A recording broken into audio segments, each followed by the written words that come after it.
Hey, what's going on? It's your boy Coach, and this is the ENLS series. So today's topics are going to be maybe ruffle the feathers a little bit, rattle the cage a little bit, let's say, because there's not a lot of people that are going to agree with this. There's some people out there who kind of understand it. It's hard to know what information is relevant. If you go into the research and that's what drives you to make a decision, you're going to find it's hard because things aren't always what they seem to be. What I had to do, and this was the point that I flipped my script, my diet changed, everything changed, is that I had to question what was valid and what wasn't. And in order to do that, I had to try it and I had to put it to the test. And if it panned out, then I knew it was something I could use. Or if it didn't go in the right direction, say in a couple weeks, I knew it was something that wasn't going to work or be helpful to me anyway. So that's kind of what we're going to learn here is some of these, let's say, tricks. And I don't even like to say tricks because it sounds like there's deception in it. It's not a trick. It's figuring out what is going to create balance for you, because we all have different weaknesses. We all have different strengths. And that's something to know, is that you're going to have a strength where someone else is weak in. And that's actually going to tie into a message next week. This week, I want to focus specifically on some of these taboo or let's even say bad things that are in a diet, right? Salts and sugars and alcohol and all these things. There's a lot of bad information out there. You just have to, let's say, figure out how to read between the lines or put it in moderation and build balance around it. Water is extremely important. And when I would say it comes to the diet, it's something you're going to want to integrate and figure out what quantity works for you. There's places out there that'll tell you how much to have. You really can't figure that out until you just try a couple different things, because some people, they'll have water and then they'll wake up at night to use the restroom more, and that's a problem. You don't want to interrupt your sleep with this. You want to make better sleep out of building better habits, let's say. 1 gallon's a lot, and I think I'm not telling you to drink a gallon per day, but just start with filling a gallon, just seeing how much you can have and have it to the point where you're satisfied with it. You're using it to your advantage and not to where it's discouraging and you feel like you have to finish it, because that's not going to be a habit you're going to keep. In order to do a habit or build a habit, you have to work with it slow and find the limitation. And the limitation, I mean breaking point to where it no longer is an advantage. It's something that is working against you. But beverages, let's say sugary sodas, I don't call those bad. They're just, what are they called again? They're called high calorie dense foods that are low in nutrition. So sugar in itself, and we're going to talk about that one next, is in a lot of beverages, and that keeps the calories high. And the worst thing about drinking your calories, let's say, is that they're not going to fill you up, and they never have for me. I used to drink, say, 6 sodas a day at one point. I didn't know any better. I just drank them because I like them. You can still have soda in a diet. Just go look for replacements. There's so many things out there now in terms of zero this, zero that. This is the most important thing, especially when it comes to a lot of these principles. It's in moderation. I have, like, say, a limiter or restriction, enough to give me where it's an advantage. I like to do 1 energy drink per day. It's just not for the caffeine. It's just something that's different. All in all, if you calculate my water and my beverage consumption, I'm well over 2 gallons. Here's the thing about alcohol, is that it has, I call it the double-edged sword. You're drinking the calories, and for most people, it increases appetite. 2 directions taking you away from your goals. So that's why I kind of don't like it. If you don't already have it in balance, where you have your glass of wine with dinner, and that's your 100 calories, and that's fine and good. There's others of us, though, who are different. And then when the first one leads to the second one, and so forth. And then comes on the food. And in a calorie deficit, it's very difficult. Very, very difficult to maintain a deficit when you're going or trying to maintain that. And there was many, many years where once I dieted hard during the week, Monday through Friday evening hit. Based on how my observations of food are now, I mean, we're probably talking easy 12 to 14,000 calories from Friday evening to Sunday night. And it's the reason I couldn't get past that step. And that's another topic. It's called binge eating. Okay, for salt, for a long time, I used to do low salt diets, things like Mrs. Dash. No seasonings, food didn't taste good. It was a bodybuilding thing. It was something that you know, if you have more salt, you tend to look more bloated because you hold more water. So in my world, what I do now is I do the opposite. I used to do low salt. I built a salt intolerance to when I ate foods that were higher in salt, it would upset my stomach. And that's not the right way to live. We're in a culture where there's a lot of seasonings and salts. And actually, food isn't made to be this, say, regimented thing. Food is designed to help us. It's something we need to survive. And there's other purpose other than just being calories in, calories out. Sometimes it's breaking bread with others. It's something that, you know, it helps us build relationships. It's something that we get to enjoy. It's a pleasure of life. So salt is something that is going to help you. And by that, I mean, and I'm not saying how much you should have, but seasoning your foods in a higher salt diet is going to help you adhere to it, because things taste good and it gives you all those other reasons to, let's say, not be so restricted. I'm still going to be having between 8 and 10 grams a day, and that's an average. I don't track all my shakes of salts, but based on the tracking and Fitness Pal, and if the sodium is right, that comes out to about 4 to 5 times the daily recommendation. And so no doctor is going to tell you to do that. They're going to say that's out of control. And if you do have high blood pressure issues and things like that, like I said, not a doctor, and can't emphasize that enough. So, but it's what I do. And so that helps me, like I said, adhere to my diet. Everything's tasting good. Make sure that I like it. It keeps it easy. It makes the road way simpler. So salt is a huge advantage. So don't try and cut salt out. If you have to have some specific realm that makes you comfortable, just try different things. And you don't need to over season food. That doesn't make it taste any better. There's this right amount. And that's the best part about this. When it comes to food, and this is another reason I don't like saying, giving out recipe books, or it's a reason I know I'm not, let's say, my talent is not to pursue sharing cookbooks and recipes. They're just a guideline. Everyone has different taste preferences. Nobody really likes the same exact thing. So that's one of your control methods, is the salt. A lot of people just want to see the scale drop.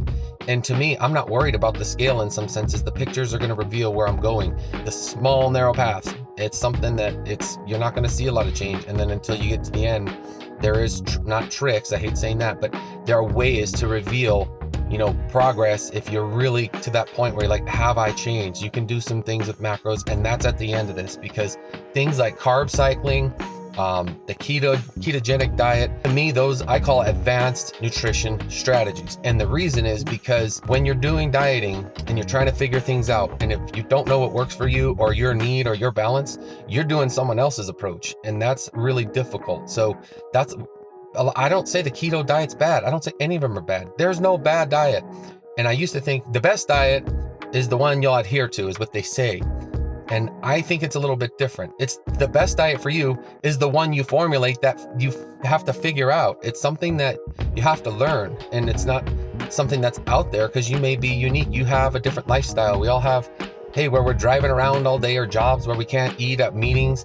You might not be able to do 6 meals a day. Sugar is the one that I should get a lot of resistance on, because this is the one that a lot of people are going to disagree with, and that's fine. But this is what I do. And it's what actually is, I would call, one of my bigger tips and bigger secrets. So sugar gets this bad name. And the thing is, what most people don't know about me is I would call a horrible diet or nutrition, or whatever you want to call it, from as a kid up until about 32 years old. But I lived on these highly palatable foods with sugars and fats. And it's not, I used to call them bad, and I still do say junk food and garbage and trash. And it's just part of being funny, I guess. But ultimately, in my mind, I know it's a high calorie dense food that's low in nutrition. And the calories go so quickly. And so Halloween or October time is one that generally, it's a hard time for me, because I like candy and I eat a lot of candy, and specifically chocolate, which is sugars and fats. Some people like sugary sugars. If you don't have a problem with sugar, or you don't crave sweets, this is an easy one for you.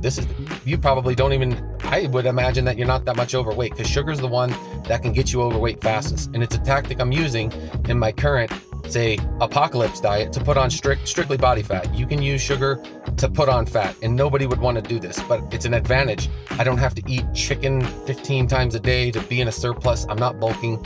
So I'm using it to its advantage right now. So it's neither good or bad. It's just there. It's a tool, you could call it. It's neutral.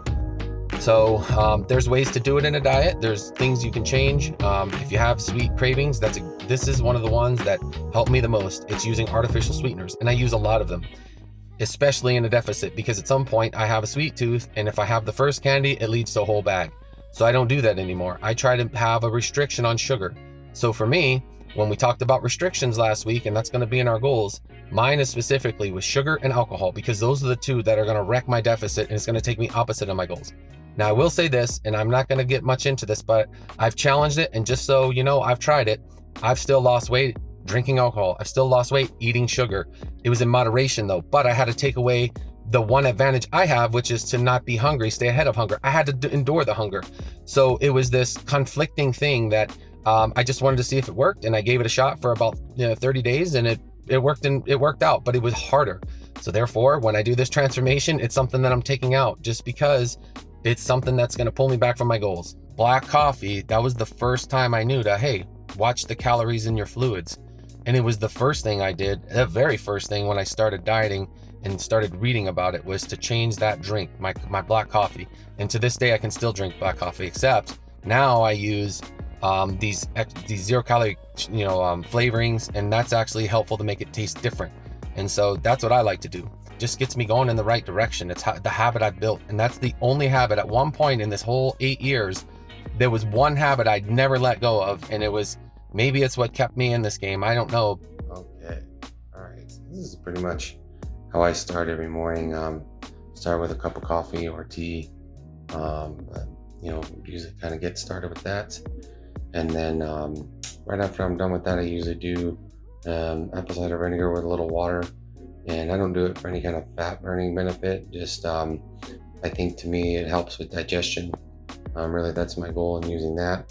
It's something I'll do from time to time. I don't do this every day, but like, since I'm cutting, my digestion is kind of important for me, so I'm doing that. Now, this is something I do all the time, and this is basically my water bottles. They're 40 ounces, and one of them gets my scoop of creatine, so I'll usually drink this one during my workout or around my workout. And I use, some sort of flavor enhancing. I don't just drink straight water. Some days I will, but rarely I don't, because if it has some sort of taste that I like, it tends to encourage me to drink more. So, like I said, cut, maintenance, surplus, doesn't really matter. I'm always going to fill these up. This is just kind of how I start my day and get going, so I can, be prepared.